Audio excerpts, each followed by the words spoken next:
I was still recovering from surgery when my sister called. "I'm dropping off my 3 kids with you. You're not busy anyway. I'm heading to Tokyo for the Harry Potter Museum." I grinned and ended the call. I decided to make this Christmas one she'd always remember. When she came back from Japan, she couldn't believe what she saw. "My name is Sam. I'm 34, a patrol officer, the oldest of 3, and the one who keeps the batteries drawer full at my mom's house. I carry a notebook even off duty because details save lives. I locked my front door twice out of habit. I drink my coffee black because somewhere along the line I forgot sugar was an option. I was 6 days out from laparoscopic surgery. Easy, they said. Quick recovery, they said. My abdomen felt like someone had stored books under my ribs. I had strict instructions. No lifting, no stairs, no stress. I was parked on the couch, a pillow pressed to my stomach, watching a dumb baking show where everyone cried over pies. It was the first time in years I had permission to do nothing, and I was trying to learn how. My phone lit up with Maddie's sister. I picked up. "Hey," her voice came like a door slamming. "I'm dropping the kids at your place." "All 3. You're not doing anything anyway." Then with that laugh she uses when she's already decided for me. "I'm going to Tokyo Harry Potter Museum once in a lifetime." I blinked. "You're what?" "Tickets were a steal. I leave tonight. I'll be gone 9 days, maybe 10. "Don't make that noise, Sam. You love the kids." "I do. I also love not tearing stitches. You're a cop not made of glass. They're easy. Screen time, nuggets, bedtime at 8. I'll send you their allergies in a text." But I sat there with the phone at my ear and the baking show. People hugging a burnt crust. My living room hummed with quiet. The clock over the TV ticked like it was judging me. I called back straight to voicemail. Then a text pinged through. "Maddie dropping them at 4 o'clock. I put you down as emergency pickup already. School ends at 3:15. You're welcome." Then another. "Maddie, keys are with you from last time, right? Don't forget to clean the humidifier. You always let it get gross." I stared at the screen. My stomach tightened. From last time meant the weekend I covered because her sitter bilayed, which meant the weekend she forgot to pick them up until Monday morning. I'd driven the boys to school in my uniform, fed the toddler graham crackers in the parking lot, told myself this was family. Another text. "Mom. Sam, your sister needs support right now. Don't be difficult. She's finally doing something for herself." "Dad, we raised you to help. She's a single mom. Step up." I put the phone face down. I felt it like someone had opened a drawer in my chest where I kept old receipts and uncashed checks. Maddie's voice from last Christmas. "You make more than me." Mom's whisper at Easter. "Be generous. It looks good on you." Dad's shrug in the garage. "Just spot her. She'll pay you back when she can." A decade of small asks that had become policies. I moved slow, sat up even slower. The incision tugged. The room tilted a little and settled. I called once more. She answered this time, already breathless, like she was running through an airport she hadn't reached yet. "Mads," I said, calm like I talk to people on traffic stops when they're vibrating out of their skin. "I'm post-op. No lifting." "You don't have to lift them. They can climb. You're making this dramatic." "Where are they now?" "At school. I told the office you're picking up. Also, don't make them do homework. And Max doesn't like broccoli. You told the office I'm picking up." "Well, your Uncle Sam." Then, as if it were a punchline, real Uncle Sam. I heard my own voice go very flat. "Right." She sighed like I was exhausting. "Don't start. Christmas is in 2 weeks. Don't be selfish during the holidays." The baking show people went quiet. Someone cut a pie and the knife squeaked. I smiled. It surprised me. It felt like the kind of smile you give a suspect when you've seen the footage and you know what time the door opened. "Okay," I said, and hung up. I decided right then, with the pillow pressed to my stitches and a cooling cup of black coffee in my hand, that I was going to give my sister a Christmas she would never forget. Not a revenge movie, not a stunt, just the most honest holiday our family had ever had. When she came back from Japan, I wanted her to walk into a room and finally see the mess we've all been stepping around. I wanted her to hear exactly what she said to me, word for word, just without the laugh track. The clock kept ticking. I put on a fresh shirt. I stacked my pain meds in a line on the counter like evidence tags. I opened my notes app and wrote a title. "Maddie, Holiday Budget Child Care Promises." Then I typed the first bullet. 2019 rent assist 3 months $2,400. Promise to repay after tax return. The notes made a sound like a distant engine when I scrolled. At 3:00 p.m. I stood up. I winced. I picked up my keys and I headed for my car like a man walking into a scene he couldn't postpone any longer. I became a cop at 22 because I like order, not power. Order. I like lights that work, lines that mean something, rules that keep strangers from bleeding out on sidewalks. I won't pretend the job is simple. People lie to you or they hand you the truth raw and sobbing. But the job has numbers, reports, body cams, timestamps. The job has a thing that my family never had: consequences. Our house growing up ran on feelings, and Maddie, she was the sun. I was the clouds that respected schedules. Our little brother James learned early that if he stood between us, he could stay warm. Mom loved hard when it looked good. Dad loved quiet when it didn't cost extra. We weren't poor, but money was a weather system that came and went with my parents' moods. When Maddie had Max at 24, the family story took shape. Sam is stable. Maddie is fragile. Love is a group project that Sam will grade and complete. I took extra shifts. I dropped off diapers. I did midnight convenience store runs because formula is somehow always empty at reasonable hours. I told myself, this is what big brothers do. Then the ask shifted. Can you cuss in the internet? My credit is weird. Can you add me and the boys to your cell plan? It's just for a few months. School wants an emergency contact. Yours is more reliable. You're on nights anyway. Could you do mornings for a week? I built a calendar around their needs. I drank coffee in my car at 6 o'clock a.m. Two toddlers in the back arguing about whether toast can be upside down. I learned the names of teachers I'd never met. I learned their birthdays, their favorite juice pouches, which Lego to never step on. Max got an inhaler. I memorized the dosage and kept an extra in my glove compartment. On my locker at the station, I taped their school schedule next to the precinct map. Officers would joke, "Uncle Sam to the rescue," and I laughed because the alternative was to say, "I'm tired." The money became a constant, not an exception. 2018, late rent. 2019, late rent again, then one-time daycare gift, which became a monthly auto transfer because with your bank, it's easier. 2020, pandemic. I put aside hazard pay for a down payment one day. Maddie called crying, "I can't breathe in this apartment. The boys need space." I paid the deposit on a bigger place under her name because she wanted independence. And somehow I was still the one the landlord texted when the sink broke. 2021, Christmas. She wanted magic. I bought the bike with the red bow. I watched the video of Max wobbling down a hallway I paid for and told myself it was worth it. When I tried to set limits, the language got sharp. "Mom, you know your sister didn't choose this. Dad, you don't have kids, you don't get it. Maddie, you're obsessed with money. It's creepy." I kept the spreadsheet. I never showed it to anyone. The spreadsheet made me feel like I wasn't crazy. It was ugly and exact. Column A, date. Column B, description. Column C, amount. Column D, promise. Column E, status. Most of column E said TBD. A few said LOL. From the time Maddie had borrowed my laptop and left her jokes in all caps, I thought of telling a therapist. I drafted an email and never sent it. I thought about talking to my captain, picturing his face. "Not a work issue, officer." "Right. So I worked. I paid. I forgot to replace my car's tires because I'd replaced hers. Then came what I call the small turn. Last spring, I discovered my name was listed as the authorized payer on the boys' aftercare account. I found out when my card got charged. The email said, "Thanks, Sam," with a confetti emoji. Maddie shrugged. "It's just a form." I said, "Forms are contracts." She rolled her eyes. "God, you're insufferable." I removed my card. She added it back, claiming it was an accident with my saved info. This summer, she used my Amazon Prime for its fast shipping and sent a $400 stroller to her friend. When I asked, she said, "Chill, I'll Venmo you." The Venmo never came. When I nudged, she posted a story with the stroller captioned "Blessed" and tagged me. People heart reacted. One mom from her circle left a prayer hands emoji. I closed the app and ran in the heat until my legs burned. 2 months before my surgery, I worked a case where a guy swore his brother used his name to open a credit line.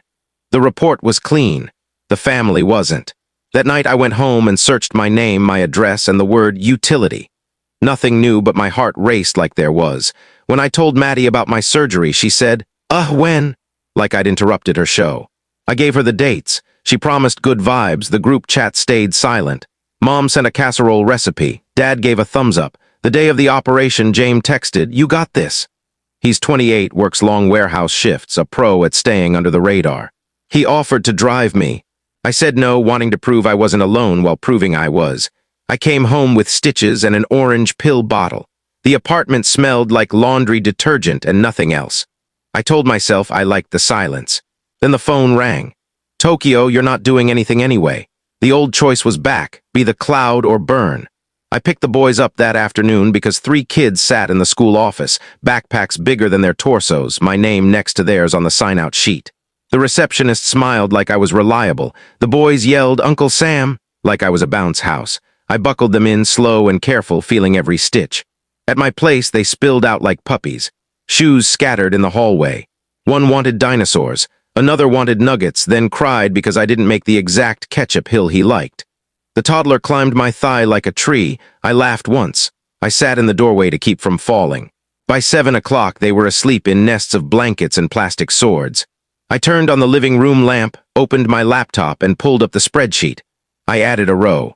2025 post-op childcare unplanned 10 days TBD. Below it, I wrote agreement, none assumed by others. My stomach throbbed. I took my next dose. I stared at assumed until it blurred. That night, I started a new document called Christmas Plan. It wasn't about gifts. It was about clarity. I was done being the only adult in a room full of adults. I wrote rules, short like traffic laws. I will not be an emergency plan announced after the emergency starts. I will not fund magic. I will not be shamed for saying what things cost. I will not carry what you refuse to learn to carry. By midnight, I had a list of screenshots to gather, bank transfers, texts, the school portal showing my name as payer, edited by Maddie Locke. I planned the where and when. Family Christmas at Mom's, the only place everyone still pretends to play nice. I closed the laptop. I exhaled. In the quiet, under the ache and the mess of my living room, I heard a shift. It sounded like a seatbelt clicking into place. The week before Christmas, Maddie's Instagram was all solo travel mama vibes with butterbeer photos. The boys FaceTimed once to show me a gift shop wand, then got distracted by a vending machine selling mystery sodas. Maddie popped into the frame, said, "You're a lifesaver," and vanished into neon. I counted my pills. I healed. I taught Max to crack eggs with one hand. He called me cool for an old. The toddler learned the word cop and wielded it against the vacuum. We had our little routines. But every night after they were in bed, I added to the evidence file. On December 23, Maddie texted, "Landing, can you pick me up? I'm dead." I replied, "No, get a ride, see you at Mom's tomorrow." She sent 3 eye-roll emojis, then nothing. On December 24, I parked on my parents' street, engine clicking as it cooled. Their house was the same. White lights tighter than a military haircut, wreath centered on the door, the air inside thick with cinnamon. I carried a tote with the boys' gifts, books, socks, a dinosaur that roared too quietly to ruin anyone's evening. I brought my folder. The living room was packed. James stood by the tree holding a plate, trying to be invisible. Mom wore a velvet sweater, chanting homemade fudge like a spell. Dad wore the sweater we got him 4 years ago. Why buy new when the old one's fine? Maddie was on the couch, hair glossy from vacation shampoos. She didn't get up. "There he is, our hero," Mom said. "Did they run you ragged, poor dear?" She air-kissed my cheek. "Put that down and relax." I set the tote by the tree and the folder on the coffee table. I sat. The boys crashed into me, all elbows and stories. I listened. I smiled for them. They're not to blame for the adults around them. Presents happened, torn paper, shouts. Dad cracked a joke about the dinosaur. Mom snapped photos like she was collecting proof for a post. Maddie gave the kids matching Mom's Crew shirts. I gave Max the book he'd asked for twice. He hugged it like a life raft. Then Mom clapped. "Okay, adult gifts." She handed Maddie a small box. Maddie squealed before opening it, a plane-shaped charm for the traveler. Mom's eyes glistened. "You deserved that trip." Maddie turned the charm in her fingers. "I really did." My throat tightened. The room blurred at the edges, my stitches reminding me they existed. I reached for my water. Then it came, the line she always uses when she's ready to cash me like a check. Over the charm, Maddie said, "Speaking of deserving, can you spot me rent this month? Jet lag and bills, you know," she laughed. "You make more than me." Mom didn't flinch. Dad sipped his drink. James' jaw tightened. I didn't raise my voice or give the speech I'd rehearsed 1,000 times. I opened the folder and slid the first page across the coffee table. "I can't," I said, "and I won't. We're talking numbers now." Maddie blinked like I'd changed the channel too fast. "What?" I kept my voice steady. "We're talking about what I've paid, what you've promised, and what changes today. This isn't a fight, it's a ledger." Mom scoffed. "Samuel, don't be tacky." I slid a screenshot forward, bank transfers, dates, amounts, underlined notes, the TBDs that never became anything else. Maddie rolled her eyes. "You're so dramatic." I slid over the account page. My name, authorized payer, audit log edited by Mayline Carter, April 12, 11:07 a.m. Her face shifted slightly. She knew I had proof. "Everyone does that," she said. "It's how it works." Dad cleared his throat. This is Christmas, family, I said, sliding her text. You're not doing anything anyway. Then the school email, Amazon order with her caption, my redacted card. Maddie laughed too loud. What is this, Court? I looked at her, done. Accountability, Mom leaned forward. Sam, you should have asked for help, I tapped the stack. I asked for limits, you called me selfish. James nodded quietly. Maddie glared. You chose to help, don't play victim. I nodded. And now I'm choosing different. I slid a sheet with 4 lines, effective immediately. I'm not your backup plan, funding your rent, trips, or emergencies. No payer or contact without my consent or I'll report it. Maddie scoffed. Report me for being family? For fraud, I said. For using me as a bank, Mom gasped. This isn't how we do things. It's exactly how, I said. I smoothed edges while you ignored them. Maddie called me cruel. I sat back. I'm clear. Mom's eyes filled. I didn't raise you cold. You raised me convenient, I said. Dad stood. Enough. Later, now, I said, placing a budget on the table. Here's your gap, Maddie. It's not my problem anymore. She laughed, cracked. You think I don't know my bills? You ignore them until they're mine, I said. James spoke up. He's right. I paid once and you called me controlling. Silence hit hard. Mom whispered, we did our best. You protected Maddie from consequences, I said. Dad slumped. You want her to fail? No, I said. I want her to stop outsourcing adulthood. I slid resources. Financial counseling, legal aid, after-school programs, food co-op, rent relief. Each call took 6 minutes, I said. Maddie stared. So I'm a charity case? You're a parent, I said. She tried one last time. You're abandoning us. I set her keys down. Protecting means teaching you to lock your own doors. If she used my name again, I'd send notices. She swallowed. You wouldn't. I would, I said, for me and your kids. James exhaled a laugh sob. Dad rubbed his face. How'd we get here? By calling cuts hugs, I said. The boys returned, sensing change. Max climbed into my lap. Pancakes tomorrow. Next weekend at my place, I said. Maddie's voice shrank. What if I can't? You'll learn, I said. Stop using me as a cushion. Mom tried dessert to break the tension. James said, we're in it. Logistics followed, pickups, counseling, school portal resets. No thanks from Maddie. I didn't need it. At the door, Mom asked, you're serious? Yes, I said. James caught me outside. I should have spoken sooner. You did now, I said. Help me move the bunk bed tomorrow, he smiled.